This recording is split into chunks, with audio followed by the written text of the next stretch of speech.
Hi, I'm Darby and this is Night Sky, and we're going to show you how to groom, tack, and how we ride. Alright, so how to tie. I always go through or around the post, it really depends. And then I do the 7, 4, twist twice through the door. And then that way it's a slip knot, and in case they go crazy, you pull it and you know how the drill works. So this is the metal curry, and this gets like really tough mud out. He doesn't have any tough mud, he really just has like some shavings and dust. But if you ever do have like crusty mud, you want to lightly go like that on the way with the hair, as well as brushing, you want to go with the hair. So then that way it doesn't hurt them at all. And I always check underneath to make sure there's nothing hard or any mud or anything, and to make sure that it's all good. So there's nothing really over there. And there is no mud over here. So we're just going to go straight to the brush. With the brush, this is the soft brush. There's usually the hard brush and the soft brush. Right now he only needs the soft brush. And with this one, you just go like that. With the hard brush, you take longer strokes and a little firmer and flick up. But with this, it's short little flicks to get all of this shavings and everything off.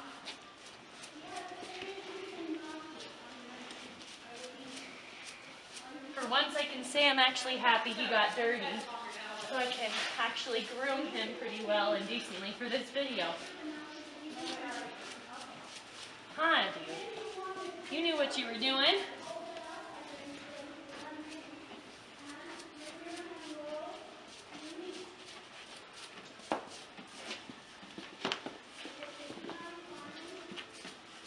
Sometimes I get antsy and want to swing around, and that's okay. Just make sure you're out of the way of the butt. Definitely don't want to get kicked.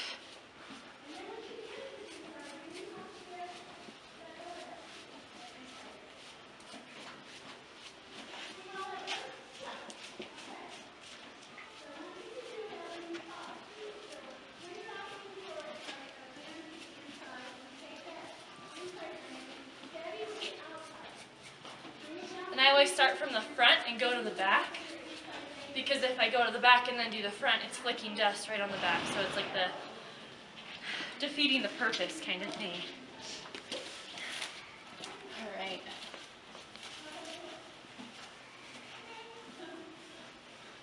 And I always make sure in between the legs is definitely good, because we don't want the breast collar to rub against something, or the cinch to rub against something and make them sore and not able to work. So now are the hooves, and I always pick the hooves before I ride. I start with the front hoof, and with this I make sure my foot's in between the front too. So then that way if he tries to go like that, it's just not really working, it's rubbing against my thigh instead. And you go along with the V. You avoid the frog, of course, unless there's like a rock. Sometimes a rock could get right there. But you lightly go on the frog if need be, because that's kind of the heart of the hoof. The V is the main thing that you want to be picking out, and the edge part around here. There you go. Hoof. And now with the back hoof, it's a little different. See that little kick? Some horses can be a little agitated with their back hooves or their front hooves, and you just gotta hold on tight and let them know you're boss. And we always try and get the rocks and all the manure and mud out of their hooves to avoid any bacterial infection or any rocks making them lame. So yeah, that's how you groom a horse. I'm gonna go do the other side. Alright, so now it's time to tack, and I'm gonna start with the blanket.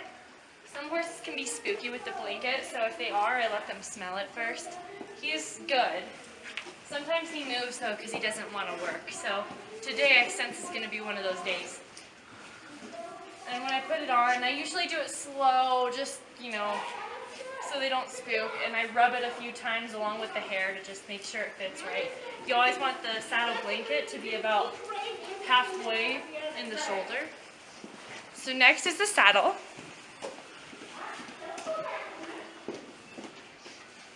And I always make sure the side that I'm going to be putting up, all the stuff is up and all that. So, you ready, dude? And sometimes same thing, some horses can be spooky, so I let them smell it.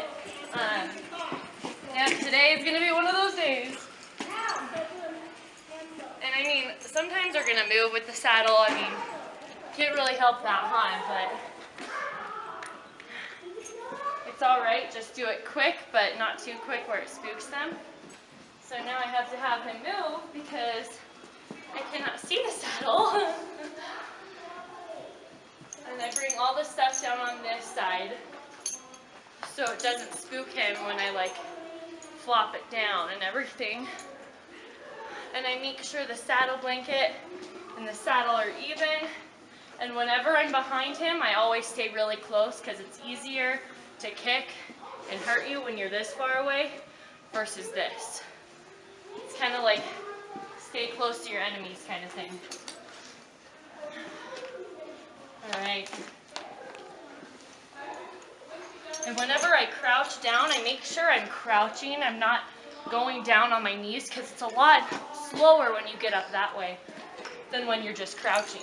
And in case something happens and they're freaking out, you want to stay crouched and prepared. So when I'm doing the cinch, I put it up through once, up through this, and then up through that one more time. Of course, some people have different ways of tying the cinch. This is just the way that I learned in the Western Airs. I do the 7, 4, up, through the door, voila.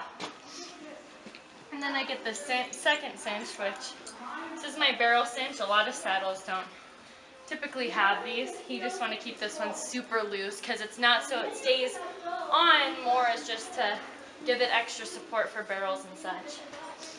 And with this, I always do the cinch first before the breast collar. So that way if, God forbid, the horse gets loose while you're tacking, I'd rather the saddle be on with the cinch than with the breast collar and hanging off. And now with breast collars, you put them up through this ring. Mine's a lot longer than I wanted it to be, so I actually have to do it twice. But typically you don't have to with, you know, a normal breast collar, normal horse. But, so then I just buckle it like a normal buckle. Take this, clip it down on the cinch down here. I use the first ring because it's a lot. This isn't supposed to be super tight. It's supposed to be like this loose. It's just in case the saddle wants to go back. This holds it on. So, all right. And he's a huge bloater, so I'm just going to tighten it once I'm about to get on when he's not expecting it. So, all right. Next is bridling. Beforehand, my lovely camera woman warmed up the bit, and so he doesn't have a really, really cold piece of metal just going in his mouth all of a sudden. So what I do is I untie, and if I am in an open area or something like that, I'll usually just put this around and not tie it around the neck, because if he does end up breaking loose, I'd rather him get loose than him hurting his neck. So I do it loose enough where if he really breaks free, like wants to get out of here, he can get out of here. But if he's just like moving around and wanting to be a butt, which happens a lot with this cutie, looks are deceiving, he's not able to move. So now it's time for the bridle. I always use the left arm right here holding it. I put my thumb and my other middle finger right on the corners of his mouth. Say open. He opens it up. I make sure the bit is on the top of the tongue. Put the ears through. Position the headband so it's not in his eyes. Fix his forelock because he has to look pretty, right? And make sure the throat latch is on, and tight, but also loose enough so it's not choking him. Still kind of want him to stay around. And do this. Now it's time to ride. Let's go ride.